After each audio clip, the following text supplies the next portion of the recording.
Easy creations में आप सभी का फिर से एक बार स्वागत है। आज की इस वीडियो में मैं आपको कुछ डिज़ाइनर कुर्तीज़ के पैटर्न बताऊंगी, जिससे कि अगली बार जब भी आप अपनी कुर्ती को डिज़ाइन करना चाहें या अपने टेलर को कपड़ा देना चाहें तो आप इन सारे डिज़ाइंस को भी एक बार ज़रूर नज़र में रखें।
तो फ्रेंड्स, कैसे लगे आज के डिज़ाइंस? आई होप आपको पसंद आए होंगे।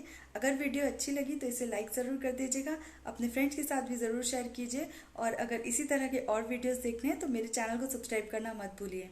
हम फिर मिलेंगे अपनी अगली क्रिएशंस में। वीडियो देखने के लिए बहुत बहुत शुक्रिया।